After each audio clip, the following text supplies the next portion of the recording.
S'il y a plusieurs moyens de bloquer un pays, la grève en fait partie, mais cette fois, les arrêts de travail ne sont pas liés à une quelconque revendication. Non, cette fois, c'est un virus, ou plutôt son variant, qui menace de paralyser une société entière et son économie. Hier, on a franchi le cap des 91 000 contaminations. Dans la plupart des cas, les personnes infectées ne déclenchent pas la maladie, mais la règle est la même pour tous, 10 jours d'isolement. Et dans les entreprises, ça commence à se voir, et le ministre de la Santé, Olivier Véran, en a conscience. Il va falloir s'adapter.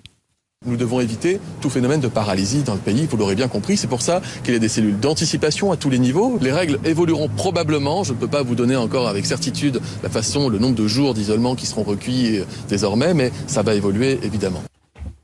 Le ministre Olivier Véran devrait franchir le seuil des 100 000 contaminations d'ici la fin du mois. C'est le pronostic du ministre. La réflexion est engagée. Et au ministère de la Santé, on planche déjà sérieusement sur cette question, Céline Géraud. Plusieurs pistes sont à l'étude. Actuellement, si vous avez contracté le Covid, vous êtes à l'isolement 10 jours, mais le gouvernement pourrait réduire cette période à 7 jours, comme c'est le cas depuis mercredi en Angleterre. Deuxième cas de figure, une personne cas contact vaccinée qui exerce dans un secteur essentiel comme la distribution alimentaire, l'énergie, le transport ou la santé.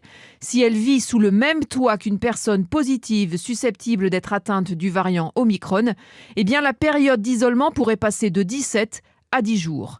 Avec ce variant, une personne en contamine en moyenne 10. 100 000 cas par jour, cela fait 1 million de cas contacts à l'isolement, soit au total plus de 10 millions d'arrêts maladie chaque jour, colossal. Le Conseil scientifique a alerté le gouvernement sur les risques de désorganisation générale en janvier dans les secteurs stratégiques si aucune mesure n'est prise. L'allègement de ces règles de quarantaine semble désormais inéluctable. Céline Géraud, chef du service Société d'Europe 1, signe que la situation se tend. La SNCF annonce avoir supprimé quelques trains régionaux faute de personnel au Royaume-Uni, un épicentre de la vague Omicron. Les fermetures ou annulations de pièces se multiplient dans les théâtres. Perturbations également dans les musées et sur le rail où les retards de train sont bien plus fréquents que d'habitude.